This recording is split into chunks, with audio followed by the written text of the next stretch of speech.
महाभारत युद्ध आरंभ होने के ठीक पहले भगवान श्री कृष्ण ने अर्जुन को जो उपदेश दिया वह श्रीमद् भगवद गीता के नाम से प्रसिद्ध है। यह महाभारत के भीष्म पर्व का अंग है। गीता में 18 अध्याय और 700 श्लोक हैं। एक आज से सन 2023 लगभग 4500 वर्ष 2175 ईपू पहले गीता का ज्ञान बोला गया था। गीता की गणना प्रस्थानत्रयी में की जाती है, जिसमें उपनिषद और ब्रह्मसूत्र भी सम्मिलित हैं। अतएव भारतीय परंपरा के अनुसार गीता का स्थान वही है जो उपनिषद और धर्मसूत्रों का है। उपनिषदों को गौ, गाय और गीता को उसका दुग्ध कहा गया है। इसका तात्पर्य यह है कि उपनिषदों की जो अध्यात्म विद्या थी उसको गीता सर्वांश में स्वीकार करती है। उपनिषदों की अनेक विद्याएं गीता में हैं, जैसे संसार के स्वरूप के संबंध में अश्वत्थ विद्या, अनादि अजन्मा ब्रह्मा के विषय में अव्यय पुरुष विद्या, परा प्रकृति या जीव के विषय में अक्षर पुरुष विद्या और अपरा प्रकृति या भौतिक जगत के विषय में अक्षर पुरुष विद्या। इस प्रकार वेदों के ब्रह्मवाद और उपनिषदों के अध्यात्म, इन दोनों की विशिष्ट सामग्री गीता में सन्निविष्ट है। उसे ही पुष्पिका के शब्दों में ब्रह्म विद्या कहा गया। मनोभाव का आक्रमण हुआ। कार्पण्य का एक विचित्र प्रकार की करुणा उसके मन में भर गई और उसका क्षात्र स्वभाव लुप्त हो गया। जिस कर्तव्य के लिए वह कटिबद्ध हुआ था उससे वह विमुख हो गया। ऊपर से देखने पर तो इस स्थिति के पक्ष में उसके तर्क धर्मयुक्त जान पड़ते हैं, किंतु उसने स्वयं ही उसे कार्पण्य दोष कहा है और यह माना है कि मन की इस कायरता के कारण उसका जन्मसिद्ध स्वभाव उपहत या नष्ट हो गया था। वह निर्णय नहीं कर पा रहा था कि युद्ध करे अथवा वैराग्य ले ले, क्या करें क्या न करें, कुछ समझ में नहीं आता था। इस मनोभाव की चरम स्थिति में पहुंचकर उसने धनुष बाण एक ओर डाल दिया। कृष्ण ने अर्जुन की वह स्थिति देखकर जान लिया कि अर्जुन का शरीर ठीक है, किंतु युद्ध आरंभ होने से पहले ही उस अद्भुत क्षत्रिय का मनोबल टूट चुका है। बिना मन के यह शरीर खड़ा नहीं रह सकता। अतएव कृष्ण के सामने एक गुरु कर्तव्य आ गया। अत तर्क से, बुद्धि से, ज्ञान से, कर्म की चर्चा से, विश्व के स्वभाव से, उसमें जीवन की स्थिति से, दोनों के नियामक अव्यय पुरुष के परिचय से और उस सर्वोपरि परम सत्ता ब्रह्मा के साक्षात दर्शन से अर्जुन के मन का उद्धार करना, यही उनका लक्ष्य हुआ। इसी तत्व चर्चा का विषय गीता है। पहले अध्याय में सामान्य रीति से भूमिका रूप में अर्जुन ने भगवान से अपनी स्थिति कह दी। प्रथम अध्याय में दोनों सेनाओं का वर्णन किया जाता है। शंख बजाने के पश्चात अर्जुन सेना को देखने के लिए रथ को सेनाओं के मध्य ले जाने के लिए कृष्ण से कहता है। तब मोहयुक्त हो अर्जुन कायरता तथा शोक युक्त वचन कहता है। दूसरा अध्याय संपादित करें। दूसरे अध्याय का नाम सांख्य योग है। इसमें जीवन की दो प्राचीन सम्मानित परंपराओं का तर्कों द्वारा वर्णन आया है। अर्जुन को उस कृपण स्थिति में रोते देखकर कृष्ण ने उनका ध्यान दिलाया है कि इस प्रकार का क्लैव्य और हृदय की क्षुद्र दुर्बलता अर्जुन जैसे वीर के लिए उचित नहीं। कृष्ण ने अर्जुन की अब तक दी हुई सब युक्तियों को प्रज्ञावाद का झूठा रूप कहा। उनकी युक्ति यह है कि प्रज्ञादर्शन काल, कर्म और स्वभाव से होने वाले संसार की सब घटनाओं और स्थितियों को अनिवार्य रूप से स्वीकार करता है। जीना और मरना, जन्म लेना और बढ़ना, विषयों का आना और जाना, सुख और दुख का अनुभव, ये तो संसार में होते ही हैं। इसी को प्राचीन आचार्य पर्यायवाद का नाम भी देते थे। काल की चक्रक्ति इन सब स्थितियों को लाती है और ले जाती है। जीवन के इस स्वभाव को जान लेने पर फिर शोक नहीं होता। यही भगवान का व्यंग्य है कि प्रज्ञा के दृष्टिकोण को मानते हुए भी अर्जुन इस प्रकार के मोह में क्यों पड़ गया है। ऊपर के दृष्टिकोण का एक आवश्यक अंग जीवन की नित्यता और शरीर की अनित्यता था। नित्य जीव के लिए शोक करना उतना ही व्यर्थ है जितना अनित्य शरीर को बचाने की चिंता। ये दोनों अपरिहार्य हैं। जन्म और मृत्यु बारी बारी से होते ही हैं। ऐसा समझकर शोक करना उचित नहीं है।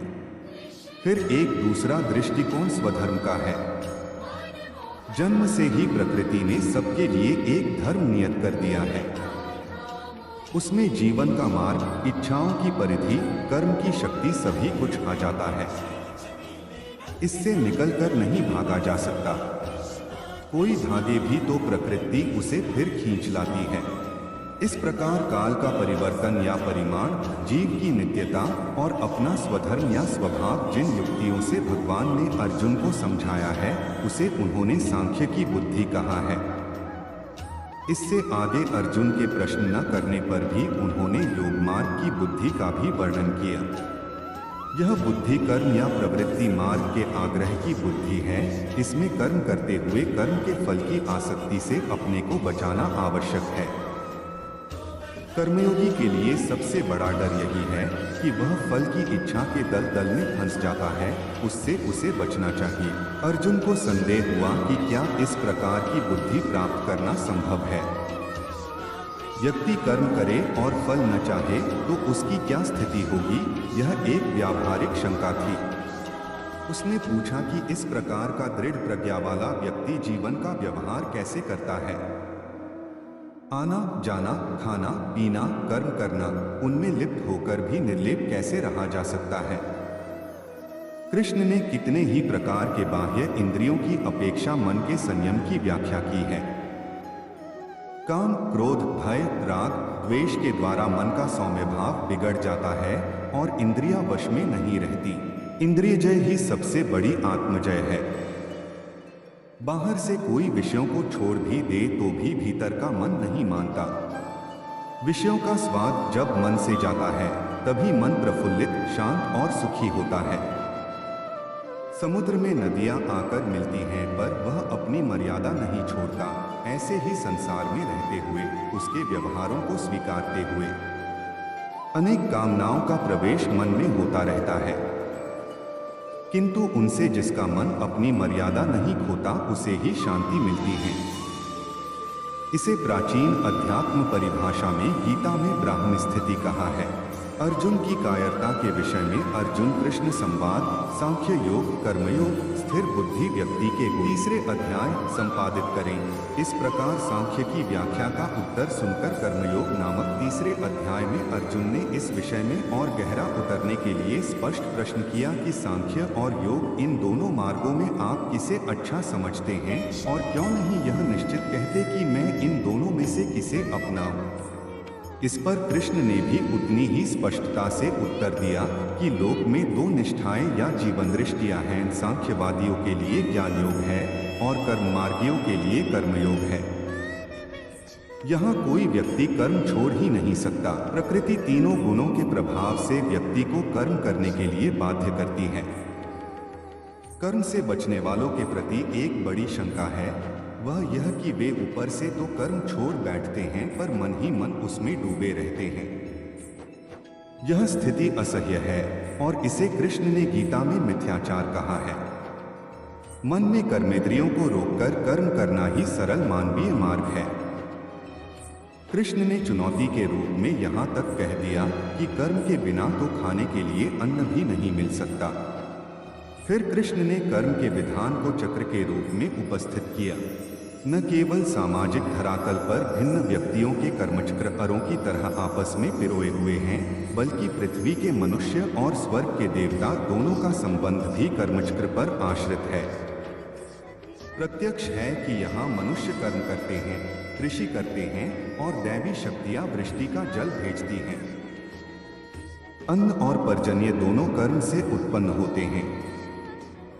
एक में मानवीय कर्म, दूसरे में दैवी कर्म, फिर कर्म के पक्ष में लोक संग्रह की युक्ति दी गई है, अर्थात कर्म के बिना समाज का ढांचा खड़ा नहीं रह सकता।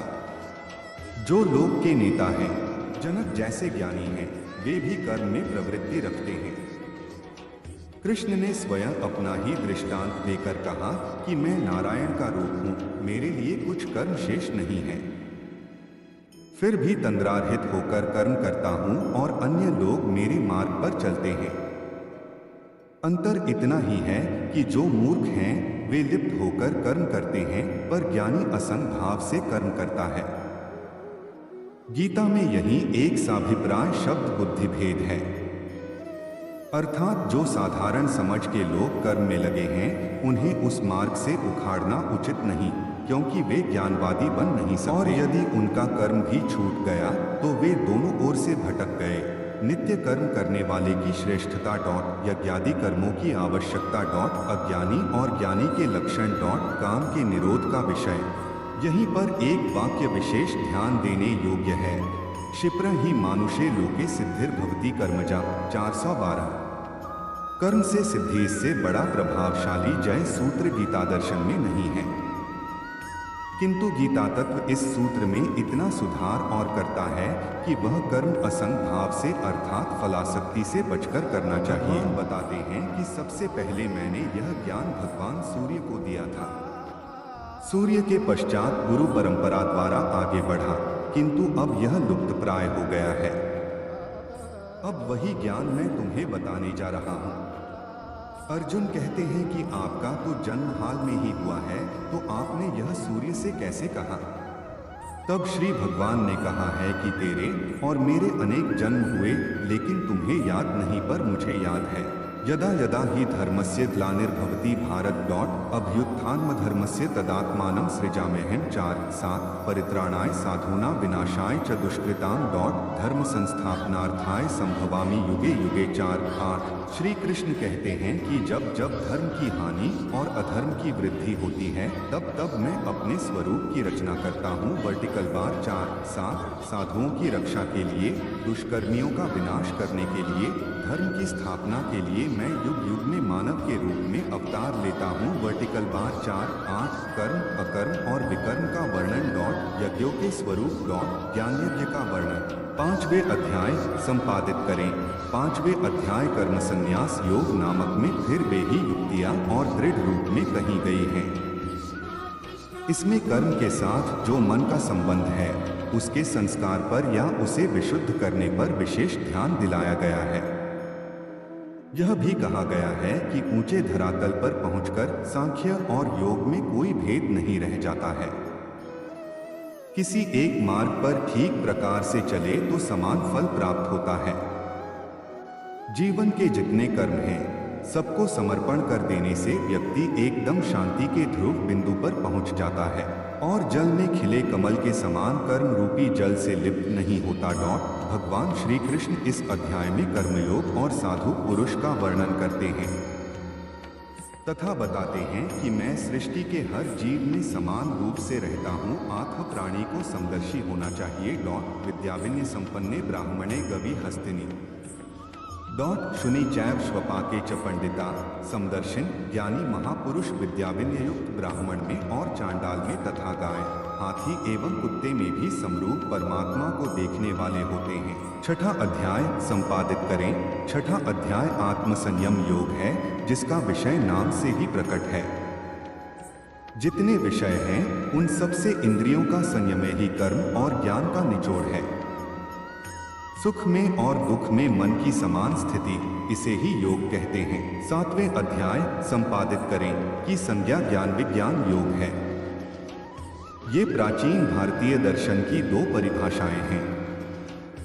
उनमें भी विज्ञान शब्द वैदिक दृष्टि से बहुत ही महत्वपूर्ण था। सृष्टि के नानात्व का ज्ञान विज्ञान है और नानात्व से एकत्व की ओर प्रगति ज्ञान है। ये दोनों दृष्टियां मानव के लिए उचित हैं। इस प्रसंग में विज्ञान की दृष्टि से अपरा और परा प्रकृति के इन 2 रूपों की जो सुनिश्चित व्याख्या यहाँ गीता ने दी है, वह अवश्य ध्यान देने योग्य है। अपरा प्रकृति में 8 तत्व हैं: पंचभूत, मन, बुद्धि और अहंकार। जिस अंड से मानव का जन्म होता है, उसमें ये 8 रहते हैं, किंतु यह प्राकृत सर्ग है, अर्थात यह जड़ है। इसमें ईश्वर की चेष्टा के संपर्क से जो चेतना आती है, उसे परा प्रकृति कहते हैं, वही जीव है। 8 तत्वों के साथ मिलकर जीवन नवा तत्व हो जाता है।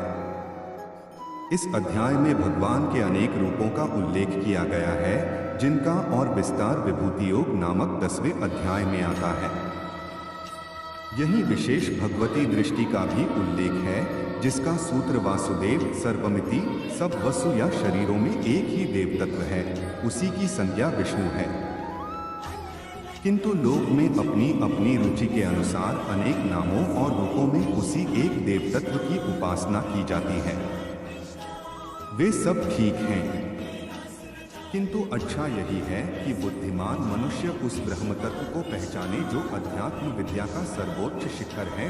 पंचतत्व मन बुद्धि भी मैं हूँ, वर्टिकल बार मैं ही संसार की उत्पत्ति करता हूँ और विनाश भी मैं ही करता हूँ। मेरे भक्त चाहे जिस प्रकार भजे परंतु अंततः मुझे ही प्राप्त होते हैं। मैं योग माया से अप्रकट रहता हूँ और मूर्ख मुझे केवल साधारण मनुष्य ही समझते हैं। यो या तनु भक्तः श्रद्धयार्चितुमिच्छति तस्य तस्याचलां श्रद्धा कामे विद्धामेहन 7:21 वेदाः संतीतानि वर्तमानानि चार्जुन भविष्याणि च भूतानि मा तु वेद न कश्चन 7:26। 8वें अध्याय संपादित करें की संज्ञा अक्षर ब्रह्मयोग है। उपनिषदों में अक्षर विद्या का विस्तार हुआ। गीता में उस अक्षर विद्या का सार कह दिया गया है। अक्षर ब्रह्मा परम अर्थात परब्रह्म की संज्ञा अक्षर है। मनुष्य अर्थात जीव और शरीर की संयुक्त रचना का ही नाम अध्यात्म है। जीव संयुक्त भौतिक देह की संज्ञा अक्षर है और केवल शक्ति तत्व की संज्ञा आधिदैवक है। देह के भीतर जीव, ईश्वर तथा भूत ये तीन शक्तियां मिलकर जिस प्रकार कार्य करती हैं उसे अधियज्ञ कहते हैं। गीताकार ने 2 श्लोकों में 8.34 इन 6 परिभाषाओं को बांध दिया है। गीता के शब्दों में एकाक्षर ब्रह्मा है। 8.13 9वें अध्याय संपादित करें को राजगुह्य योग कहा गया है, अर्थात यह अध्यात्म विद्या विद्यारागी है और यह गुह्य ज्ञान सब में श्रेष्ठ है। राजा शब्द का एक अर्थ मन भी था। अतएव मन की दिव्य शक्तियों को किस प्रकार ब्रह्ममय बनाया जाए, इसकी युक्ति ही राजविद्या है। इस क्षेत्र में ब्रह्म तत्व का निरूपण ही प्रधान है। उसी से व्यक्त जगत का बारंबार निर्माण होता है। वेद का समस्त कर्मकांड, यज्ञ, अमृत और मृत्यु, संत और असंत और जितने भी देवी देवता है, सबका पर्यवसान ब्रह्मा में है। लोक में जो अनेक प्रकार की देव पूजा प्रचलित है, वह भी अपने अपने स्थान में ठीक है। समन्वय की यह दृष्टि भागवत आचार्यों को मान्य थी। वस्तुत यह उनकी बड़ी शक्ति थी। इसी दृष्टिकोण का विचार या व्याख्या 10वें अध्याय में पाई जाती है। 10वें अध्याय संपादित करें। 10वें अध्याय का नाम विभूति योग है। इसका सार यह है कि लोक में जितने देवता हैं, सब एक ही भगवान की विभूतियां हैं। मनुष्य के समस्त गुण और अवगुण भगवान की शक्ति के ही रूप हैं। बुद्धि से इन क्षुद्र देवताओं की व्याख्या चाहे न हो सके, किंतु लोक में तो वह है ही।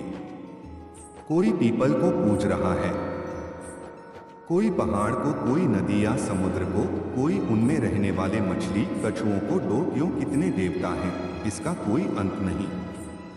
विश्व के इतिहास में देवताओं की यह भरमार सर्वत्र पाई जाती है। भागवतों ने इनकी सत्ता को स्वीकारते हुए सबको विष्णु का रूप मानकर समन्वय की एक नई दृष्टि प्रदान की। इसी का नाम विभूति योग है।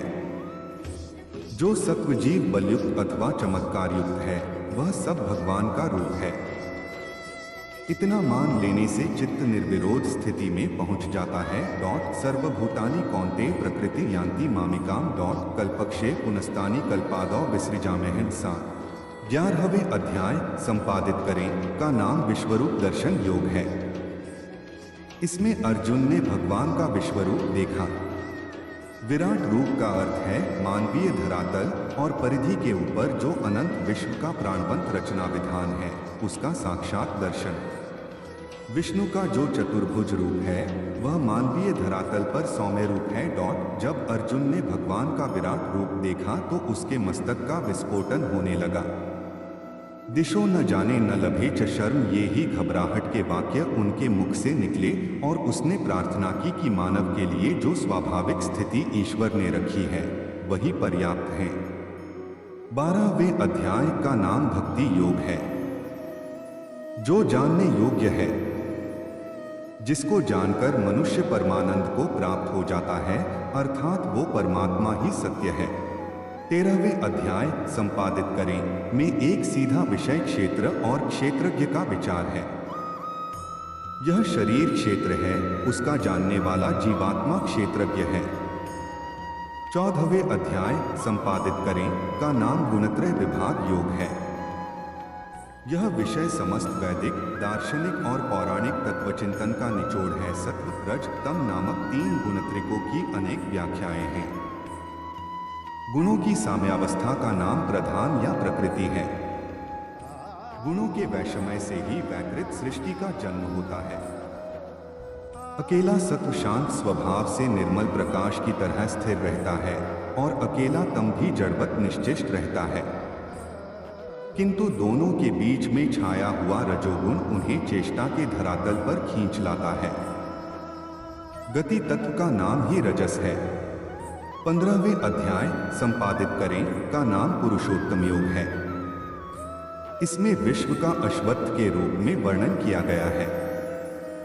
यह अश्वत्थ रूपी संसार महान विस्तार वाला है।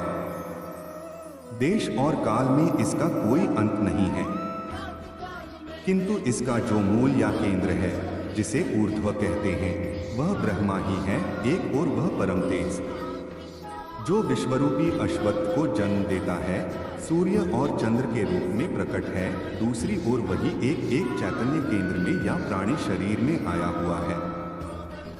जैसा गीता में स्पष्ट कहा है, न वैश्वानरो भूत्वा प्राणिना देहमाश्रित 15.14।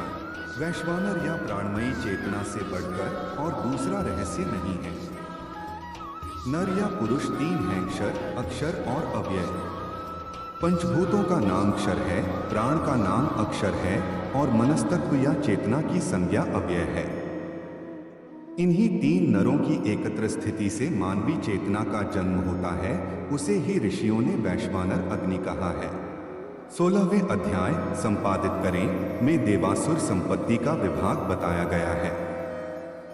आरंभ से ही ऋग्वेद में सृष्टि की कल्पना दैवी और आसुरी शक्तियों के रूप में की गई है। यह सृष्टि के द्विविरुद्ध रूप की कल्पना है, एक अच्छा और दूसरा बुरा, एक प्रकाश में दूसरा अंधकार में, एक अमृत दूसरा मर्त्य, एक सत्य दूसरा अनृत। 17वें अध्याय संपादित करें की संज्ञा श्रद्धात्रय विभाग योग है। इसका संबंध सत, रज और तम इन 3 गुणों से ही है, अर्थात जिसमें जिस गुण का प्रादुर्भाव होता है, उसकी श्रद्धा या जीवन की निष्ठा वैसी ही बन जाती है।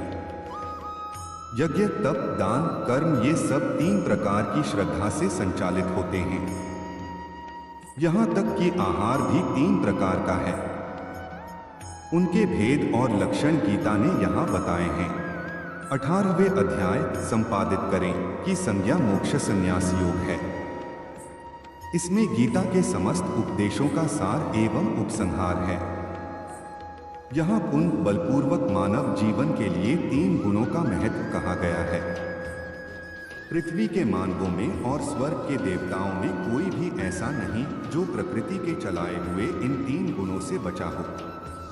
मनुष्य को बहुत देख भाग कर चलना आवश्यक है, जिससे वह अपनी बुद्धि और वृत्ति को बुराई से बचा सके और क्या कार्य है क्या अकार्य है इसको पहचान सके। धर्म और अधर्म को, बंध और मोक्ष को, वृत्ति और निवृत्ति को जो बुद्धि ठीक से पहचानती है, वही सात्विकी बुद्धि है और वही मानव की सच्ची उपलब्धि है।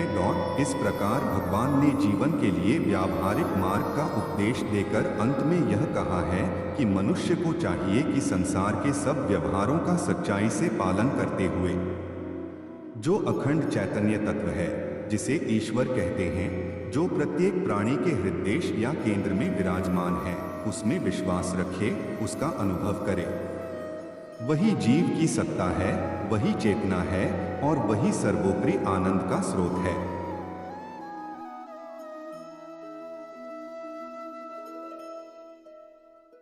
Krishna